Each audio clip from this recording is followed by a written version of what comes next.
Vedare tinokuchingamidzai zvekare kune chimwe chirongwa pano paZim Facebook Secrets and Confessions.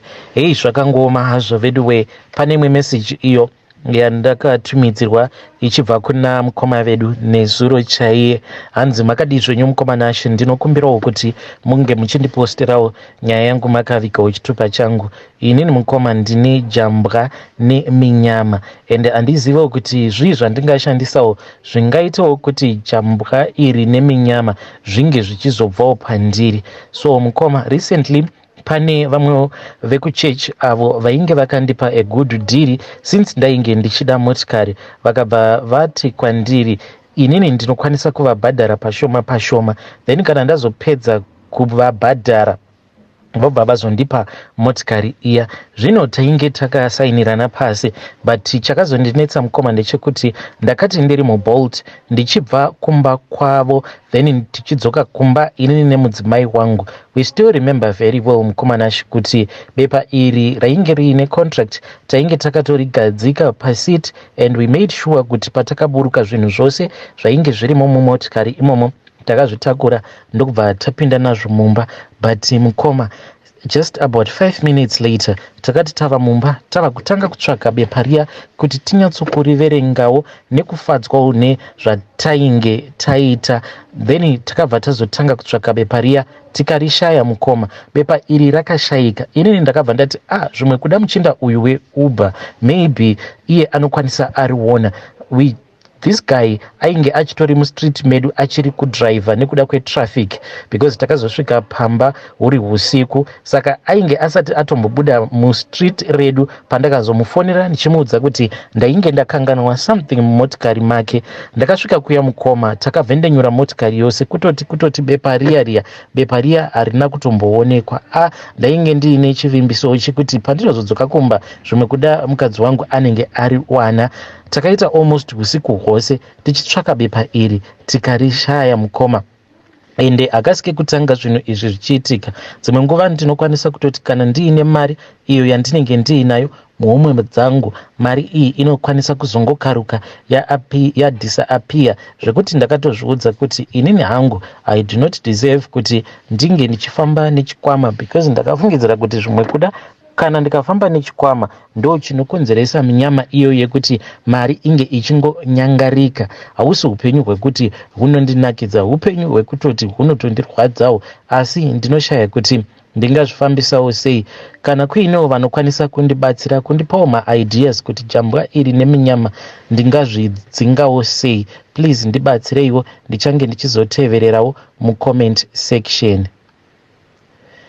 Hei vedare, ndo message iyo yandakatumidzirwa ichibva kuna mukoma vedu. Vakatumidzira message iyi usiku. Hei pakaipa regedzei tibva taenda panyaya yedu inotevera. Nyaya yedu inotevera yakamira sekudai so. Hanzi, good morning mukoma Nashe, please post for me as Heidi. Nyaya iyi yembinga iyi, a lot of girls are suffering. Inini yembinga iyi yakaitikawo kwandiri ende ndanga ndichitotyawo kuti ndingaitaurawo sei. Inini ndiri mukomana uye ndinodzidza paPoli mukoma Nashe. Pachimiro ndiri mukomana akanaka uye ndinodiwa nevasikana, even pacollege ndinotozvidzora nekuda kwekuti handisati ndakambonyenga musikana akandiramba. Handirambwi nevasikana, malectures anotondida vechikadzi. So ndinoti ndapedza school ndinobva ndapinda muCBD ndichidya zvangu lunch ndokubva ndazoenda kumba kwedu. Kumbawo tinogara kuArcadia. My mom is a colored but dedi vangu ivo zvavo muHard Mashona. So ndinowanzo kudyira paya paChicken Inn iripo paJoina ipapo. Mumwe musi ndakati ndakagara kwakabva kwauya mumwe mukomana. This guy, the way that he was friendly, ndega ndakabva ndatanga kutya zvekuti foni yangu ndakabva ndaiisa deep mupocket ndava kurohwa nehana. Munongovaziva ka vakomana vepaJoina. Takabva tatanga kutaura hedu, then ndokuzondibvunza kuti why ndichidyira munzvimbo dzakadai, you deserve better. Zvakandishamisa. Akabva atanga kundiudza mawaniro anoita mari and the way that yaanoita nayo mari, it seemed as if it was quick money, zvekuti I got interested, but at the same time ndainge ndisingadi kumupa space yakanyanyisisa, ndichiziva kuti ndo tactic rinoshandiswa nanambavha rekuti munhu anouya kwauri achiita sekunge iye anenge atori munhu asina chaanoziva achiita kunge Dzubvrand, but iye aine target yekuti ange achizokubira. Ndakabva ndatanga kutaura naye muchinda uya then ndikabva ndati bo, akabva ati patori neclient iri kutoda munhu zvaizvezvi, like izvezvi kana uri free. Inini bo ndokubva ndaendeswa kuholiday. Since it was my first time kumupinda, ndainge ndichingodzungaira ndakaenda ndikanosiwa muroom mainge muine mukadzi baba ainge akamonera drying towel and skin yake yega yakandituma kunogeza nekutopedza nekutoita bonde. Mukomanashi, inini zvebonde handina hangu kutanga nayo mbinga iyi yechikadzi. Ndaitodanana before nemasingle mom, ndakatombodanana nebest friend yamama vangu. Ndingangoti ndiye munhu akatanga kundidzidzisa musikanzwa. Best friend yamama vangu yakatonditangirira ndichiri form 4. vainge vachingouya vobva vati vainge vachikumbira kuperekedzwa neni. Saka mukuzonoperekedzana umo zvavainge vava kuita ndezvekuti vaizongotanga kungondisejusa kana kungoti iwe ndimirire ndikuda kumboita weti apa. Saka mukuzonoita weti muya vaikwanisa kuzotora nguva vachingokwiridzira bhurugwa ravo zvekuti ndainge ndichitoona kutoti ingawa nezvavakatakura. Kudzamara one day vazondi-invite kubedroom kwavo, ndichingonopindamo vakabva vatokiya door ndokubva tatotanga kutoita musikanzwa paya. Saka ndainge ndava kutoziva kuti chii chinonzi kugutsa munhukadzi. So ava mother ava ndakavafadza ende ndikabva ndatovapa service yainge yakanaka. Mukadzi uyu aiva muforena asi aine business muno. Iye ainge achiti anobva kuTanzania. Hameno zvimabhizinesi zvavanongoita, but it involves gold mukati. Iye ainge achiti kana ari muno anongogara muhotel kwemazuva, anenge angorimo. So that day akanditi usadzokera kumba. Takabuda ndikanotengerwa masmarts mukomanashi ndokubva tadzokera pahotel paya. Asi chakazotanga kundityisa ndechekuti ndaiti kana ndava kuita bonde paya, especially kana ari iye uyo anenge ari patop, aiva nekakubhova kwaaita sesvikiro mukoma. Ndichimubvunza iye aiti anenge achinyanyisa kunakirwa naro. So ndakazoti ndapedza 2 weeks ndiinaye ndisingaende kumba. Vekumba ndakangovaudza kuti ndiripo, ndiri safe, ende ndainge ndava kusadaira macalls avo. Inini ndainge ndapromisiwa kuti achienda achasiya andibhadharira rent yeflat kuma-avenues kuya. So kumba ndainge ndisisina basa nako. Mukomanashi apa izvi zvinhu zvandiri kutaura izvi, inini ndine 24 years. Amai vangu vakachema kusvika pakunyarara chaiko vachingondibvunza kuti why was I being unresponsive. Amai vangu vaigara vachingochema vachingondibvunza kuti why I was no longer picking up her calls, why I was no longer responding to her. So one day ndakati ndichiita bonde nemukadzi uya, akabva atanga zvekare kuita zvake zviya zvekudrova achipindura maziso semunhu ainge ava kuda kufa. Apedza akabva abatwa nehope kuita flat. Inini zvinhu izvi ndakatya nazvo. Ndipo pandakabva ndazobuda nezvinhu zvangu ndikatiza ndikamusiya akarara ndokubva ndaenda kumba. Ndichipinda mugedhi ndakabva ndatoona motikari yake yainge yakapaka pagedhi. Akati watizirei? Mukomanashi munhu uyu iye mukutaura kwake munhu anotorakidza kutoti haazivi zimu zvekudaro, uye kopamba pedu kuti akazoparakidzwa nani akapaziva sei. Zvinhu zvekuti zvakandishamisa ende ndakatoshaya kuti ainge apaziva sei. Ende speed yaakamhanya nayo achibva pahotel mukoma, even though inini ndakazoita zvemushikashika, but she was too quick zvekuti ndakatongosvika akapaka motikari yake pagedhi pedu. Ndakabva ndaramba kupinda motikari after avhura door remotikari yake akati ndinge ndichipinda mumotikari make. Ndakati ndaramba kudaro munhu ndokubva andiridzira tsamwa mukoma, ndokubva amutsa motikari yake akabva ati iwe usazonditsvaka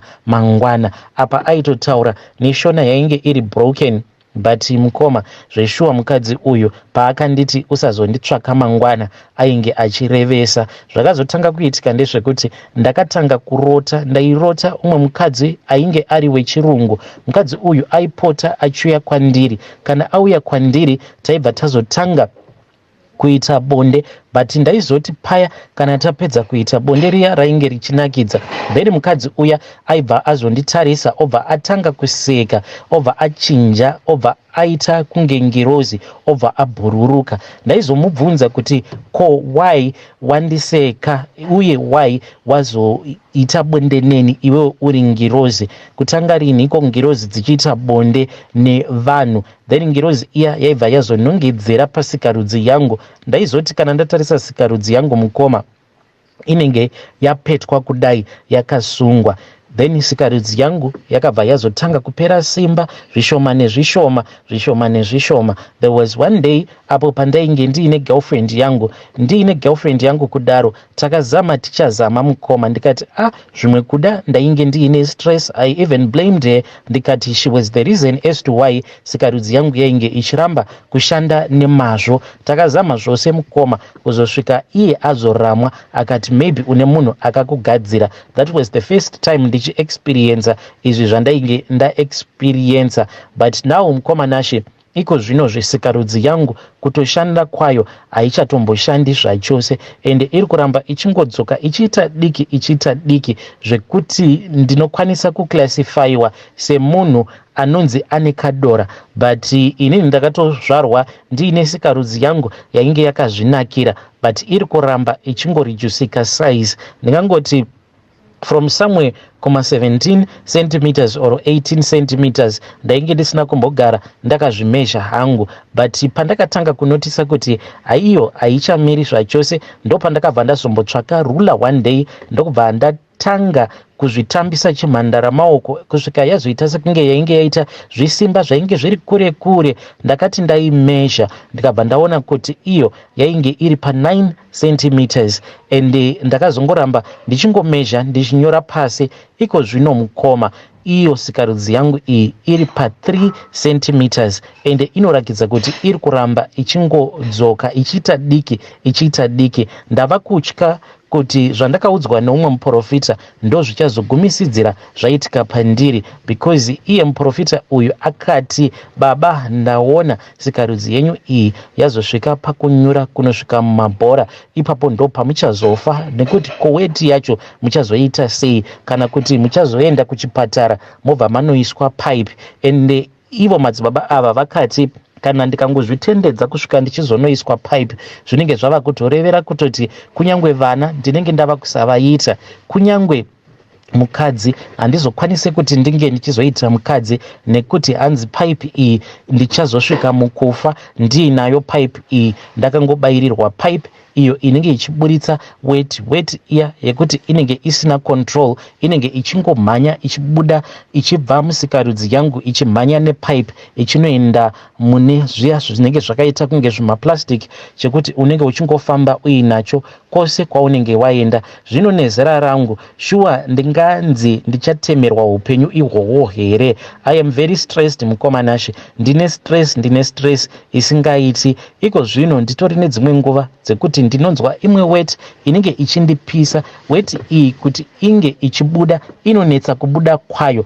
inozoti zvino paya painenge yazobuda after maminutes mukoma ndichingogomera ndiri mutoilet, ini ndinoziva kuti munhu unogomera tsvina. Zvino izvi zvekunzi munhu unogomera weti ndakatozvitangawo pandiri. Ndinozoti kana ndagomera kudaro kuti ndinge ndichizoita weti, apa tuweti twacho tunobuda turi tushomanana, but ndinotanga ndaburitsa ropa mukoma Nashe, ndinotanga ndaburitsa madonhwe eropa. From there on ndo pandinobva ndazongoburitsa tumadroplets tweweti, ndobva ndanzwa sekunge nani, but after some time ndinobva ndatanga kunzwa kuti mubladha mangu umu mune weti irimo yatovamo yemazuva. Saka I'm scared kuti zviya zvandakaudzwa nemuprofita zvimwe kuda zvichazosvika pakuitika kuti ndichazonoiswa pipe, ende kuiswa pipe kwangu zvinoreva kuti ndinenge ndava kusazotokwanisa kuita bonde zvekare nemunhukadzi.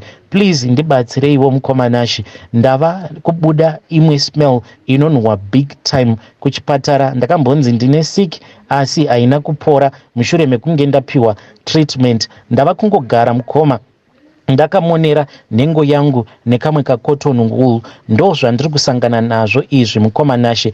uya muchinda wepajoina ndakamutsvaka ndichamutsvaka ndikatotaura zita iro randakaudzwa naye kuti iri ndo zita rangu repabasa kana uchinditsvaka. haana kundipa his personal name, but pandakazodzokera kujoina vakatoshamisika vakatoti munhu wauri kutaura nezvake isusu hatimuzivi. vakambonditi chimbonobvunza paZimex apo. ndakaenda ndikanovhunza vakomana vaya vanoita zvekutengesa mafoni. vakatondibvunzawo kuti pandakaenda paZimex vainge vava kutoda kutonditsarawo foni yangu yandainge ndiinayo, ndikazobvapo ndichimhanya. ende mukadzi uyu handizivi kuti ndingamuwanawo kupi. please assist me. ndiri kutsvakawo any kind of help yandinokwanisa kuwana kuburikidza nenzira dzechibhoyi, nekuti ndakaudzwa kuti zvinhu izvi zvinotoda vanhu vaya vanorapa nenzira dzechivanhu. please assist me. zvepipe handidi kuti ndinge ndichizoiswa pipe inini ndichiri mwana mudiki kudai. ndo confession yangu iyi mukomanashi. hei vedare, ndo meseji iyo yandakatumidzirwa ichibva kune mwanakomana uyo. zvakangoma hazvo veduwe. pakaipa. But if you have your own story, please come with your own story so that we can document your own story. kana wakambokechwawo nembinga idzi dzinotambirawo pajoina city dzinotagetawo vanakomana vechidiki zvekare nevanasikana vechidiki, please come to my inbox. please come to my inbox so that we can document your story. umwewo mwanasikana kana kuti mwanakomana anenge ari pakupfimbwa nembinga idzi, kana akanzwawo confession iyi anokwanisawo kuzokasika kusiyana nazvo izvi zvekudhata mbinga idzi dzinonzi dzinotsvakirwa maclients nemaagents acho anenge achingotenderera ipapo pajoina city. if you work padhuze nepajoina city, you can also come with your own confession. kana uinewo zvimwe zvaunoona zvinoitika pajoina city ipapo, please come with your own story so that vana ava vange vachikwanisa kuzongwara, vakwanise kuona kuti zvinhu izvi zvavanenge vachida kupinda mazviri zvekudanana nembinga zvine maside effects.